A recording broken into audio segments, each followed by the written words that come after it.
Praise the lord Jesus. క్రీస్తునందు ప్రియమైనటువంటి నా ప్రియ సహోదరి సహోదరుడా, 2024 సంవత్సరంలో 2 నెలలు గతించిపోయినాయి. 3వ నెల మార్చి నెలలో దేవుని వాక్యాన్ని మీకు పంచిపెట్టాలని దేవుని ఆత్మ ప్రేరేపించిన వలన నేను ఈ యొక్క తెలుగులో వాక్యాన్ని పంచిపెడుతున్నా. మీరందరూ బాగున్నారని చెప్పి నేను నమ్ముచున్నాను. ఈ నెల లేకపోతే ఈరోజు దేవుని వాగ్దానం ద్వితీయోపదేశకాండము 2వ అధ్యాయం 7వ వచనము. నీ దేవుడైన యెహోవా నీకు తోడైయున్నాడు, నీకేమీయూ తక్కువ కాదు అంటూ ఉన్నది. మన తల్లిదండ్రులు మనకు తోడుగా ఉన్నప్పుడు, మన తల్లి లేకపోతే మన తండ్రి మనకు కావలసినటువంటి అన్ని కార్యాలని చూసుకుంటారు. ఎందుకంటే మనం చదివేటప్పుడు, బడికి వెళ్ళేటప్పుడు, కాలేజీకి వెళ్ళేటప్పుడు, డిగ్రీ చేసేటప్పుడు, మనకి పెళ్ళికి అయ్యేటువంటి సమయంలో ఆ టైం వరకు మనకి ఏం కావాలనో వాళ్ళకి బాగా తెలుసు. మన ఇహలోకమైన తల్లిదండ్రులు, భౌతికమైన తల్లిదండ్రికే మన అవసరతలు తెలిసిన ఎడల మన దేవుడికి మన అవసరతలు తెలియదా? కాకపోతే ఒక విషయం ఇక్కడ ఉన్నది ఏమిటంటే, నీకు తోడై ఉన్నటువంటి యెహోవా, నీ దేవుడైన యెహోవా నీకు తోడై ఉన్నాడు. ఎప్పుడైతే మనకు దేవుడు తోడై ఉంటాడో అప్పుడు మనకి ఏమీ తక్కువ కాదని చెప్పి దేవుని వాక్యము సెలవిస్తున్నది. యేసుక్రీస్తు ప్రభువారు లూకా రాసిన సువార్త 22వ అధ్యాయం 35వ వచనములో, మరియు ఆయన సంచియు జాలియు చెప్పులను లేకుండా నేను మిమ్మల్ని పంపినప్పుడు మీకు ఏమైనాను తక్కువ అయినా అని వారికి అడిగినప్పుడు వారు ఏమీ తక్కువ కాలేదనిరి. యేసుక్రీస్తు ప్రభు వాళ్ళని పంపిస్తూ చెప్పారు, మీరు ఏమి తీసుకొని వెళ్ళకూడదు. చెప్పులు కానీ జాలియు కానీ ఏది కూడా మీరు తీసుకువెళ్ళకండి, మీరు వెళ్ళండి అని చెప్పాను. ఏ విధముగా యేసుక్రీస్తు ప్రభు మీరు వెళ్ళండి అన్నానో ఆ విధముగా వాళ్ళు తిరిగి వచ్చినప్పుడు మీకేమైనానో కొరత అయినా అని అడిగినప్పుడు వారు ఏమీ లేదు అని అనిరు.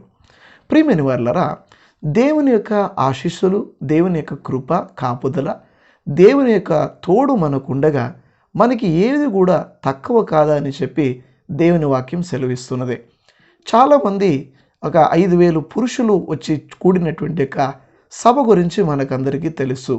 శిష్యులు చెప్పారు, ప్రభువా ఇక్కడ మనకి ఏది దొరకదు, వాళ్ళని పంపించేసేయండి, వాళ్ళు వెళ్ళి వాళ్ళ యొక్క ఆహారమును చూసుకొని అని చెప్పగా యేసుక్రీస్తు ప్రభు లేదు, మనమే వాళ్ళకి ఇద్దాం అని చెప్పి ప్రభు వాళ్ళ 5,000 మంది పురుషులకు ఆహారమునిచ్చని చెప్పి మనం చూస్తున్నాం.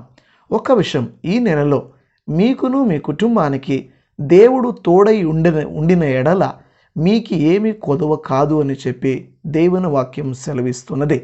నెహెమ్యా గ్రంథం 9వ అధ్యాయం 21వ వచనములో, నిజముగా అరణ్యములో ఏమీ తక్కువ కాకుండా 40 సంవత్సరములు వారిని పోషించితివి, వారు వస్త్రమును పాతగిల్లిపోలేదు, వారు కాళ్ళకు వాపు రాలేదు అని దేవుని వాక్యం సెలవిస్తుంది. ఈరోజు ఈ యొక్క నెల మొదటి రోజులో వచ్చినప్పుడు ఇజ్రాయేలుని ఏ విధముగా ఐగుప్తు నుండి కానాను వరకు ఆయన నడిపించెనో మనల్ని కూడా మన ప్రభు, మన రక్షకుడు భూలోకము నుండి పరలోకమున వరకు, పరమకాన అనేటువంటి దేవుని యొక్క నివాస స్థలం వరకు ఆయన మనల్ని పోషించి మనకి కావలసినది ఇచ్చి మనల్ని నడిపిస్తున్నాడు.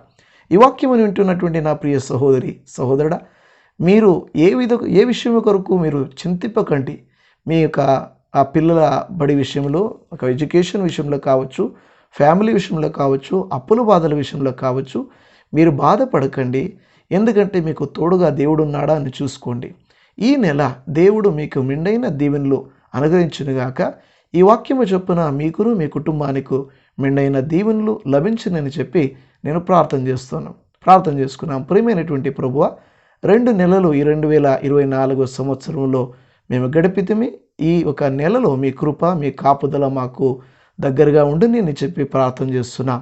ప్రభు, మేము ప్రార్థించి మీరు మాకు తోడుగా ఉండమని, మీ యొక్క కృప మాకు కాపుదల కావాలని చెప్పి మేము ప్రార్థిస్తున్నాం.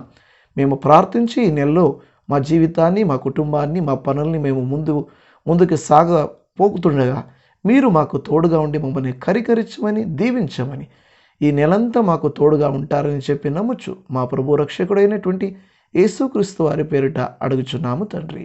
ఆమేన్, ఆమేన్. ప్రియమైన దేవుని జనులారా, దేవుడు మిమ్మల్ని మెండుగా దీవించునుగాక.